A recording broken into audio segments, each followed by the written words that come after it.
হে তরুণিয়া নওজওয়ান যুবকেরা, হে আমার মুরব্বিয়ানেরা, বাবারা শুনে খেয়ে দিন বাবা, বাবারা জেনে খেয়ে দিন বাবা। কিতাবের মধ্যে পাওয়া যায় পরদিন ঈদের দিনে ওই মাতার পুত্র ঈদের মাঠে গিয়ে পৌঁছে গেলেন, কিন্তু মনে রাখবেন ওই পুত্র গিয়ে ঈদের নামাজ পড়লেন, কিন্তু মাতাটা মা একটু সাইডে গিয়ে দাঁড়িয়ে রইলেন।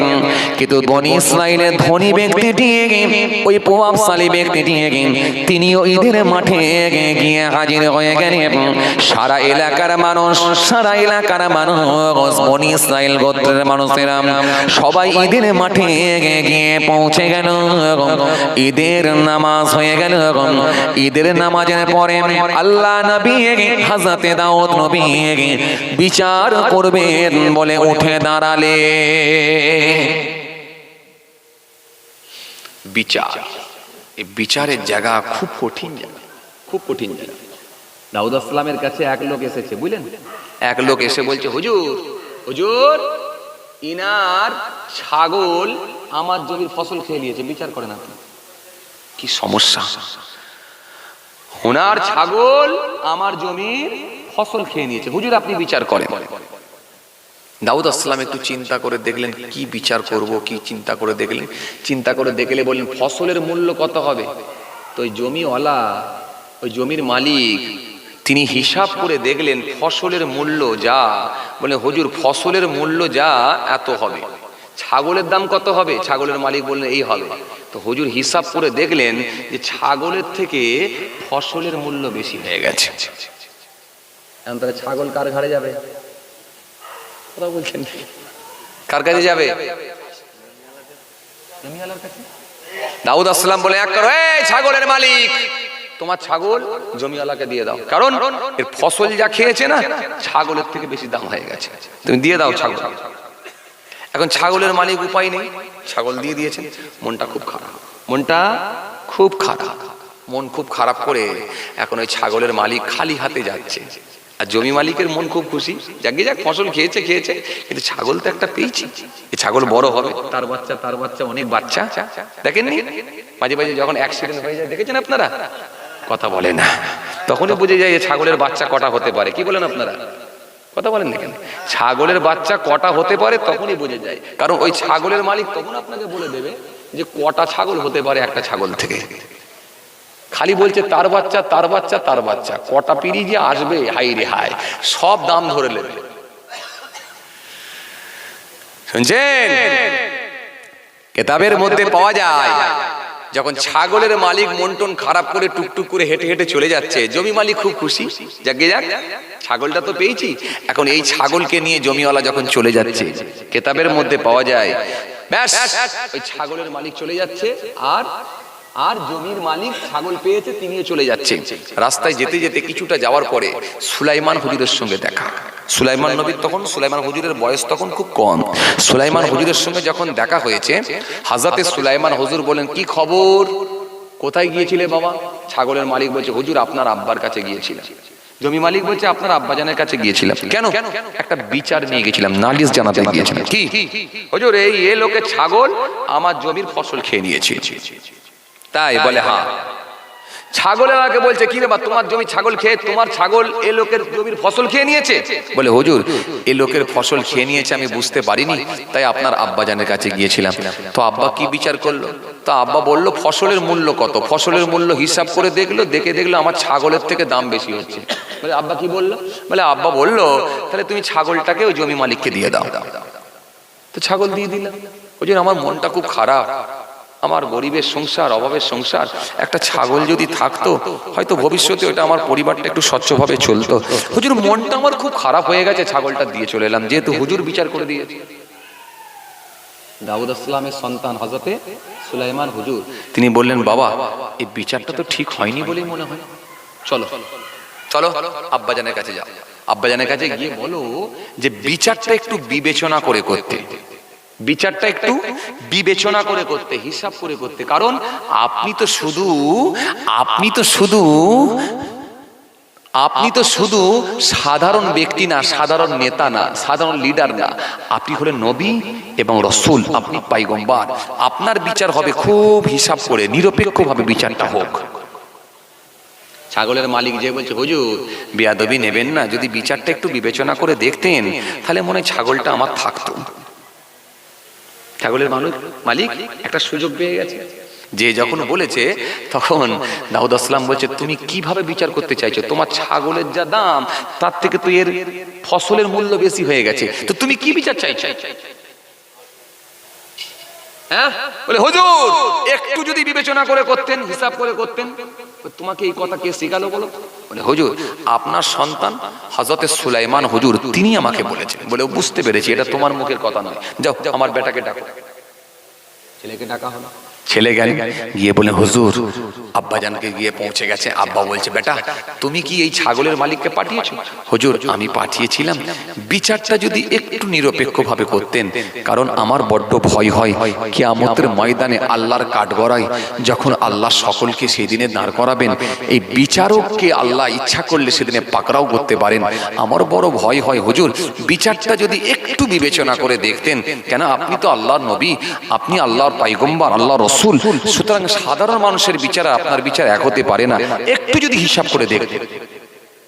দাউদ আসসালাম বললেন কিভাবে বিচার দেখতে চাইছো তুমি, বলো তো কি বিচার চাইছো? তখন সন্তানকে বলছে তুমি বিচারটা বলো কিভাবে করা দরকার ছিল। হযরতে সুলাইমান নবী সেই সময় বলেছিলেন, হযরতে সুলাইমান হুজুর সেই সময় বলেছিলেন ও আমার আব্বাজান, আমার মনে হয় এই ছাগল মালিককে বলে দেয়া হোক যতটা পরিমাণ জায়গা নিয়ে ছাগল খেয়ে নিয়েছে ফসল, ততটা পরিমাণ জায়গায় আবার পুনরায় ছাগলের মালিককে বীজ বুনে দিতে বলুন। বীজ যখন বুনে দেয়া হবে, ফসল যখন আস্তে আস্তে ফলবে, ওই ফসলটা যখন আগের মতো হয়ে যাবে, এই ততদিন পর্যন্ত এই ছাগলের মালিকের কাছ থেকে ছাগলটা নিয়ে জমি মালিকের কাছে থাকবে। জমি মালিক ওই ছাগলের দুধ দহন করবে, ওর গায়ের পশম লোম বিক্রি করবে। কিন্তু মনে রাখবেন যখন ওই ফসলটা পুনরায় আগের মতো হয়ে যাবে, তখন আবার জমি মালিক সেই ছাগলটা নিয়ে ছাগলের মালিককে ফেরত দিয়ে দেবে। কথা বুঝে গেল? বুঝতে পেরেছেন? হ্যাঁ, এই ছাগলের মালিককে বলেন বীজ বুনে দিতে। ফসল যখন আগের মতো হয়ে যাবে, পুনরায় আগের মতো হয়ে যাবে, মানে তখন যেভাবে ফসল ছিল ততদিন পর্যন্ত ওই জমি মালিকের কাছে ছাগলের মালিকের ছাগলটা জমি মালিকের কাছে থাকবে। ছাগলের মালিকের কাছ থেকে ছাগলটা নিয়ে জমি মালিককে দেওয়া হোক। জমি মালিকের ফসল যতদিন না বড় হচ্ছে, অর্থাৎ আগের মতো হচ্ছে, ততদিন পর্যন্ত ছাগলটা জমি মালিকের কাছে থাকবে। জমি মালিক সেই ছাগলের দুধ দহন করবে, পশম বিক্রি করবে, লোম বিক্রি করবে, সমস্যা নেই। কিন্তু যখন আস্তে আস্তে এই বীজ যখন বুনে দেওয়ার পরে আস্তে আস্তে ফসল যখন আগের মতো হয়ে যাবে, তখন ফের ছাগলের মালিককে ওই জমি মালিক ছাগলটা ফেরত দেবে। এতে করে কি হবে, ইনার ফসল আগের মতো হয়ে গেল, আর যতদিন পর্যন্ত ফসল আগের মতো বড় না হচ্ছে ওই ছাগলটা থেকে সে ইনকামও করতে পারবে। আর যখন ফসল আগের মতো হয়ে যাবে আবার পুনরায় ছাগলের মালিককে ফেরত দেওয়া হবে। এতে করে ছাগলের মালিকেরও একটা আশা থাকবে যে একদিন না একদিন আমি ছাগল পাবো। কথা বুঝতে পারছেন? বিচার। এই কথা বলার পরে ছাগলের মালিক সন্তুষ্ট হয়ে গেল, জমি মালিকও সন্তুষ্ট হয়ে গেল। হযরতে দাউদ নবীর কাছেও বিচারটা ভালো লেগে গেল। হযরতে দাউদ নবী সেই বিচারটা করে দিয়েছিলেন। ছাগলের মালিকও খুশি হয়ে গেল, জমি মালিকও খুশি হলো, উভয়ই সন্তুষ্ট হয়ে গেল। এই জন্য বিচার যখন করবে প্রত্যেকটা ছেলেদের ভেতরে একই বিচার, বৌমাদের ভেতরে একই বিচার, পোতাদের ভেতরে একই বিচার। তোমার বাপ নাই, তুমি বড় ভাই, আর যেন ছোট ভাইয়ের হক যেন মেরে দিও না। ছোট ভাইকে দুবাই কাজে পাঠিয়ে তার ইনকাম নিয়ে বড় বাড়ি গাড়ি করে ঘুরে বেড়াবে, আর বুড়ো বয়সে দাঁড়ি ছেড়ে ছোট ভাইকে নিয়ে রাজনীতির নেতাদেরকে দাঁড় করিয়ে নিয়ে ছোট ভাইকে জোর করে সই করিয়ে নিয়ে সব জায়গা নিজের নামে রেকর্ড করবে। ছোট ভাইকে যেন ফাঁকি দিয়ে তুমি সব মাল আত্মসাৎ করে নিও না। এই বিচারের জায়গায় যদি নাই বিচার না করতে পারো, আল্লাহ বলছে আমি কিন্তু ছাড়ব না। আমাল্লাম ইয়াহকুম বিমা আনজালাল্লাহ ফাউলাইকা হুমুল কাফিরুন। এত সহজ, খুব সাবধান হতে হবে। এত সহজ নয় ভাই, আমার এত সহজ নয়, খুব হিসাব অঙ্ক কষে চলতে হবে। বা শুধু বুড়ো বয়সে দাড়ি ছাড়লে আর বড় জুব্বা পড়লেই হবে না, আপনাকে হিসাব ঠিক রাখতে হবে, হিসাব ঠিক রাখতে হবে। আসেন, ঈদের দিনে এসে গেলাম, মনে আছে তো আপনাদের? ঈদের দিন যখন এসে পৌঁছে গেলাম, ঈদের দিনেতে ওই মহিলার সন্তান গিয়ে পৌঁছে গেলাম। ওই মহিলার সন্তান গিয়ে পৌঁছালো, গরুর মালিক গাভীর মালিকও পৌঁছালো। সারা এলাকার মানুষ, সারা গ্রামের মানুষ, সারা এলাকার মানুষ, বনি ইসরাইল গোত্রের মানুষগুলো এক জায়গায় হাজির হলো। কিন্তু মনে রাখবেন, ওই ঈদের মাঠে মানুষের ভেতরে, ওই মজলিসের ভেতরে হযরতে দাউদ আসলামের বিচার করবে। কিন্তু ওই মজলিসের ভেতরে হযরতে জিবরাইল ফেরেশতা মানুষের সূরা ধরে, মানুষের আকৃতি ধারণ করে, মানুষের চেহারা ধারণ করে হযরতে জিবরাইল ফেরেশতাও পৌঁছে গেলে। জোরে বলবেন না আল্লাহু আকবার। কে পৌঁছে গেলেন? হযরতে জিবরাইল সাল্লামও গেলেন, মানুষের আকৃতি ধারণ করে, মানুষের সূরা ধারণ করে। হযরতে জিবরাইল ফেরেশতাও গিয়ে সেখানে পৌঁছে গেলেন। হযরতে দাউদ নবী সেই সময় বললেন, হে পুত্র, হে জঙ্গলের ভিতরে থাকা সন্তান পুত্র, বলো তুমি এই মানুষের কেন গাভীটাকে জবাই করে খেয়েছ? তখন ওই সন্তান মার বেটা দুজনে কাকুতি বিনতি করে বলল, হুজুর আমরা 70 বছর জঙ্গলের ভেতরে আছি, কোন মানুষের মাল কিন্তু আত্মসাৎ করে নিই না, আমানতে খিয়ানত করি না, লোকের মাল কেড়ে নিই না, হুজুর কারোর মাল ছিনিয়ে দিই না। হুজুর আমরা 70 বছর জঙ্গলের ভেতরে আছি, আমার আল্লাহ আমাদের জন্য আমাদের কুঠুরি, আমাদের জরাজীর্ণ ঘর, ওরই পাশে একটা ডালিম গাছ আছে, প্রত্যেক দিন দুটো করে আমার আল্লাহ ডালিম আনারের ফল, আমার আল্লাহ বাদানা ফল দুটো করে আমাদের জন্য আল্লাহ দান করে থাকে। জোরে হয় না, আরো জোরে বলে। এইভাবে আমরা 70 বছর খাচ্ছি, একদিন দুদিন তিন দিন নয়, 70 বছর আমরা খাই, আর আমাদের ক্ষুধার যন্ত্রণা আমার আল্লাহ আমাদের জন্য নিবারণ করে দেন। কিন্তু বিয়াদবি নেবেন না। হুজুর ওই গরুটা প্রথম দিনে যখন আমাদের কাছে যায়, ওই গরুটি যখন আমাদের সামনে গিয়ে পৌঁছে যায়, ওই গাভীটি গিয়ে যখন পৌঁছায়, গাভী সেই সময় স্পষ্ট ভাষায় বলেছিল, হে আল্লাহর বান্দা, হে আল্লাহর বান্দি, ও মাতার পুত্র, আমি তোমাদের জন্য হালাল, তোমাদের জন্য হালাল খাদ্য, সুতরাং আল্লাহ তোমাদের জন্য আমাকে হালাল করে দিয়েছে, তোমরা দুজনই আমাকে খেয়ে না, ক্ষুধার যন্ত্রণা নিবারণ করো।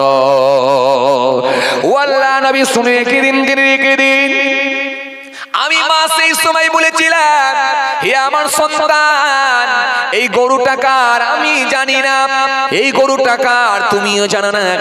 সুতরাং যদি কারোর অন্য লোকের গরু হয়, সেটাকে যদি আমরা জবা করে খেয়ে নিয়ে সেটা আমাদের জন্য খাওয়া হারাম হবে।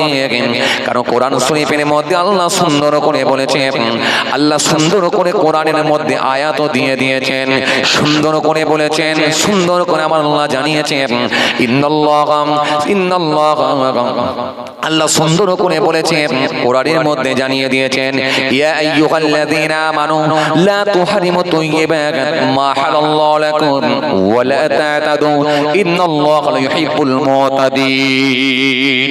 হে ঈমানদারেরা, ইয়া আইয়ুহাল্লাযীনা আমানু, হে ঈমানদারগণ, লা তুহারিমু, তোমরা হারাম মনে করো না তাইয়্যিবাত, পবিত্র বস্তুগুলোকে, মা হালাল্লাহু লাকুম, যেগুলো আমি আল্লাহ তোমাদের জন্য হালাল করেছি, ওয়ালা তা'তাদু, সীমা লঙ্ঘন করবে না, ইন্নাল্লাহা লা ইউহিব্বুল মুতাদিন, নিশ্চয় আমি আল্লাহ সীমা লঙ্ঘনকারীদেরকে পছন্দ করি না। সুতরাং আল্লাহ কোরআনের মধ্যে বলেছে, ও বাবাজি আমার ভাইরা, সেই মাতা সেই সময় বলেছিল, হুজুর হারাম খাদ্য খাবো না বলে ওই গরুটাকে তাড়িয়ে দিয়েছিলাম। গরুটি তার মনিবের বাড়িতে চলে গিয়েছিল, কিন্তু দ্বিতীয় দিনে আবার গরুটি ফিরে এলো।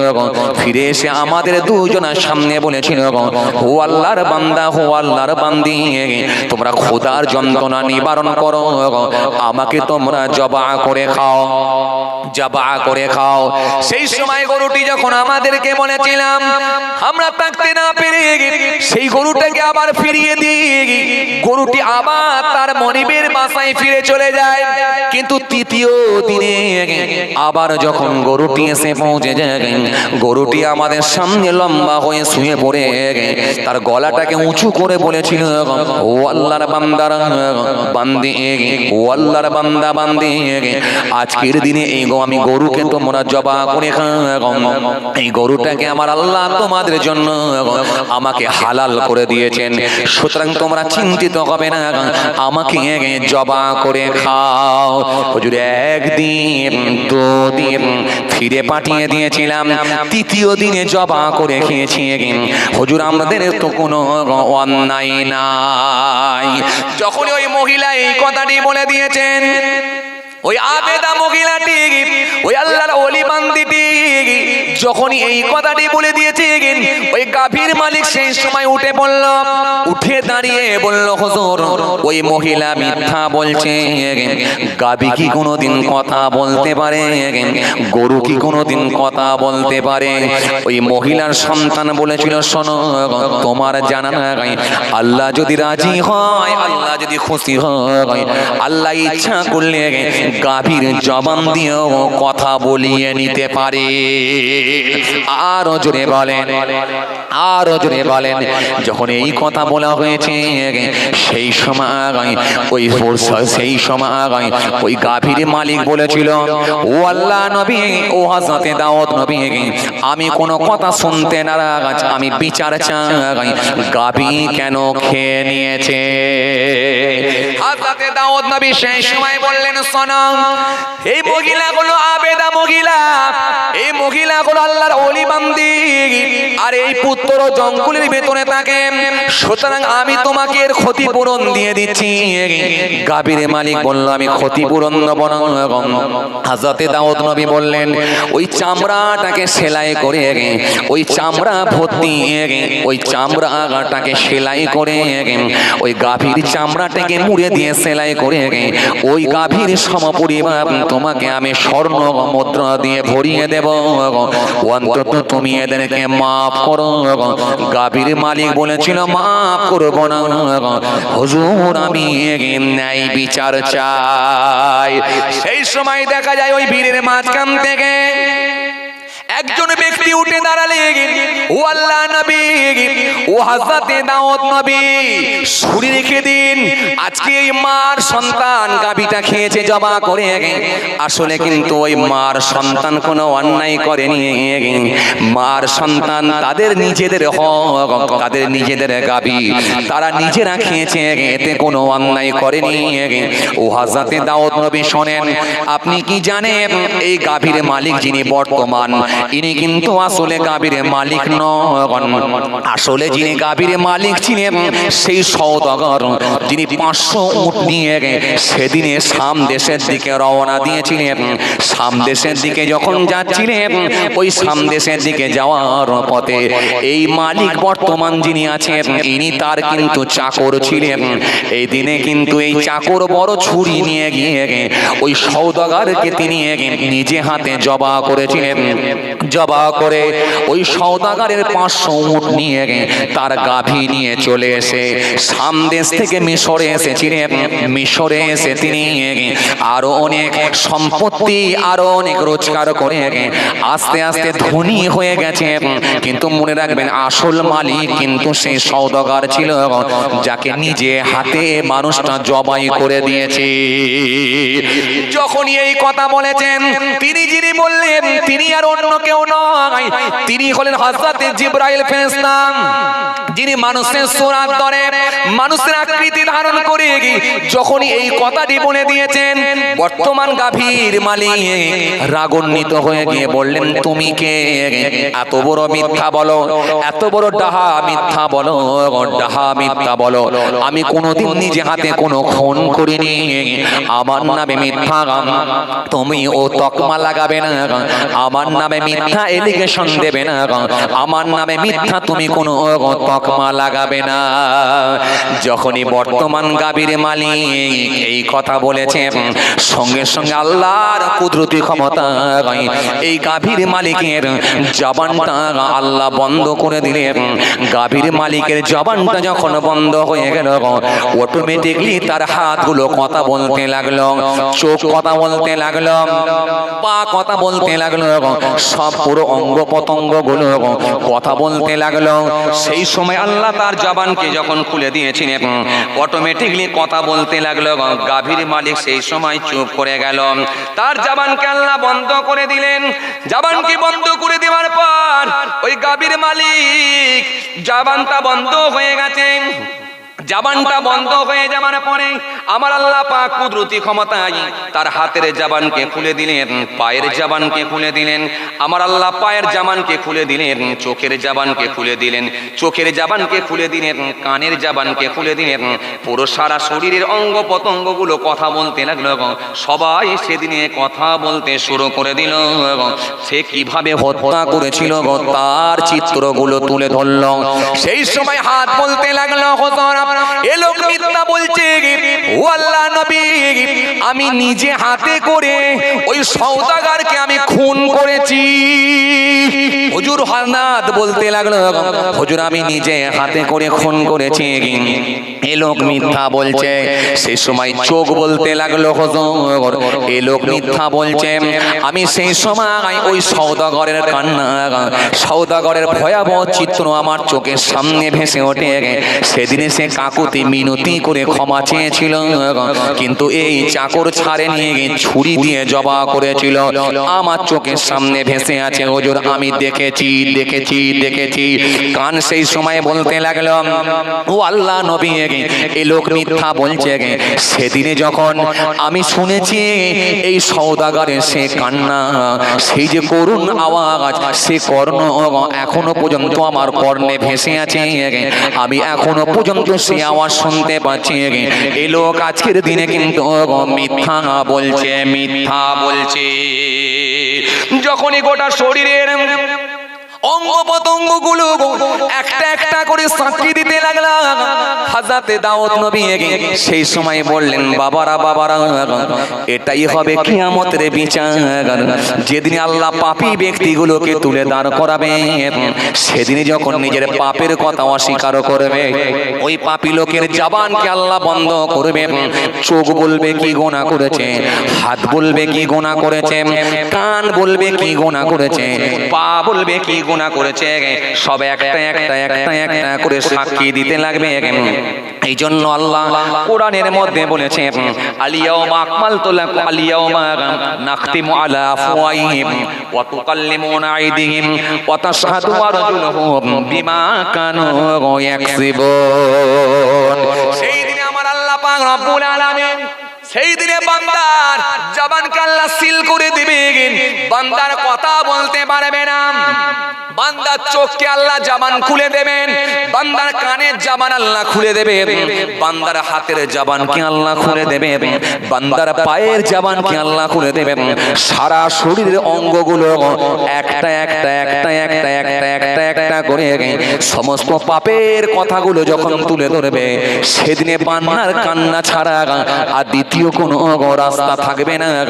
হযরতে দাউদ নবী বললেন, ও জনতা, ও আজকের ভেতরে সমস্ত মানুষ বনি ইসরাইলের মানুষ শোনো, আজকে যেমন ওই সওদাগর যেমন জবান বন্ধ হয়, সওদাগরের চাকরের জবান যেমন বন্ধ হয়ে গেছে, ওই গাবি মালিকের জবান যেমন বন্ধ হয়ে গেছে, ঠিক এরকম ভাবে আল্লাহ কিয়ামতের ময়দানে বিচার করবেন। এই বিচার যখন পরিষ্কার হয়ে গেল, হযরত দাউদ নবী সেই সময় বললেন, ও ছেলে, ও সন্তান, জঙ্গলের ভিতরে তোমার মায়ের সঙ্গে থাকো বাবা। ছেলে, পিতা মাতার পুত্র একই ঘরে থাকো বাবা। ও ছেলে, শুনে রেখে দাও, তোমার মা ছিল বড় আবেদা, তোমার মা হলেন আল্লাহর ওলি বান্দি, তুমি হলেন আবেদ। শুনে রেখে দাও, জঙ্গলের ভিতরে থাকো, শুনে রেখে দাও। আজকের দিনে কিন্তু পরিষ্কার হয়ে গেল, এই গাভীর মালিক আসলে কিন্তু এই লোক নয়, এই গাভীর মালিক হলেন তোমার আব্বাজান, যাকে এই মালিকটা বর্তমান মালিক সেদিনে মিশরে যাওয়ার পথে হত্যা করেছিল, তার সমস্ত মালগুলোকে আত্মসাৎ করে নিয়েছিল। সুতরাং এই সমস্ত মালের মালিক হলেন তুমি ছেলে, তোমার মা, মা বেটা তোমরা দুজনেই মালিক। সুতরাং এ কিন্তু মালিক নয়। এই জন্য আমি দাউদ নবী বিচার করি, হত্যার বদলে হত্যা, খুনের বদলে খুন। যাও হে যুবক ছেলে, আর দেরি করো না। আজকের দিনে আমি দাউদ নবী বললাম, যাও এই বর্তমান গাভী মালিককে এখনই তুমি তরোয়াল দিয়ে হত্যা করো, তার কল্লাটা কাটো, ধরটাকে আলাদা করে দাও, এখনই তুমি হত্যা করে দাও। হত্যা করে দিয়ে সমস্ত তার মাল সম্পত্তির আসলে মালিক হয়ে গেলে তোমরা দুজনই। জোরে হবে না? আরো জোরে হবে না? যাও, দেরি করো না। এই সমস্ত সম্পত্তি মালিক তুমি ছেলে। আজকে তোমরা দুজনে অসহায় হয়ে গেছো, তাই জঙ্গলের ভেতরে তুমি ছেলে অসহায় বলে জঙ্গলের ভেতরে বসবাস করতে বাধ্য হয়েছো। শুনে রেখে দাও, এই মালিক হলে তুমি। 500 উট আর যত গাভী যা আছে সমস্ত সম্পত্তির মালিক হলেন তোমরা মা বেটা। চলে যাও, তুমি ছেলে পানেওয়ালা। হযরতে দাউদ নবী সেদিনে ন্যায় বিচার করে দিলেন, আর কিয়ামতের দিনে বিচার কেমন হবে সেই চিত্রটাও কিন্তু তুলে ধরলেন। বুঝা গেল বিচার কেমন হবে? বুঝা গেল? হ্যাঁ, এটাই হবে বিচার, এটাই হবে বিচার। পাকামো করার কোনো জায়গা নেই। কার গীবত করেছো, কার মাল আত্মসাৎ করেছো, কত ভেতরে অহংকার ছিল, কত হিংসা ছিল, কার পিছনে সমালোচনা করেছো, কেন মিথ্যা করে ধারণা করেছো, সেদিন আল্লাহ সব জাররা জাররা বিচার করবে, জাররা জাররা বিচার করবে। আল্লাহ ছাড়বে না, ছাড়বে না। সেই দিনটা কিন্তু খুব কঠিন দিন হবে। সেদিনে জবানকে আল্লাহ বন্ধ করে দেবে। যখন সে অস্বীকার করবে, জবান বন্ধ হয়ে যাবে। পুরো শরীরের অঙ্গগুলো সব এক একটা করে আল্লাহ জবান খুলে দিয়ে তাদের মুখ দিয়ে বলিয়ে দেবেন। চলেন, কষ্ট হচ্ছে আপনাদের না? জোরে বলেন না। এখনো বলে না? মাশাআল্লাহ, মাশাআল্লাহ, আল্লাহু আকবার। খুব ভালো লেগেছে, আলহামদুলিল্লাহ। জি, এই শীতকে উপেক্ষা করেও এত মানুষ আলহামদুলিল্লাহ এসে বসেছেন। আল্লাহ কবুল করেন। তাকবীর দেন, নারে তাকবীর, আরো জোরে দেন, নারে তাকবীর। সিলসিলা মুজাদ্দিদ জামান দাদা পীরের হক সিলসিলা, নারে তাকবীর। মাশাআল্লাহ। চলুন, আর কষ্ট আপনাদেরকে দেব, আস্তে আস্তে সংক্ষেপ করব, আগিয়ে যাই। চলুন, ছোট করে দিই, অসমাপ্ত বক্তব্যকে সমাপ্তির দিকে আগিয়ে দিই, আর কষ্ট আপনাদেরকে দেবো না। যথেষ্ট সময় আপনারা দিয়েছেন, আলহামদুলিল্লাহ। আল্লাহ মাহফিলকে কবুল করুন, আমরা জোরে বলি আল্লাহুম্মা আমিন। আল্লাহ মাহফিলকে কবুল করুন, আমরা জোরে বলি আল্লাহুম্মা আমিন। ভাইরা আমার, বন্ধুরা আমার, সাথী মোহাব্বতের ভাইরা, যাই হোক আমার জন্য দোয়া করবেন, আমিও আপনাদের জন্য দোয়া করি। যাই হোক বাবাজি আমার ভাইরা, যাই হোক বাবাজি আমার ভাইরা।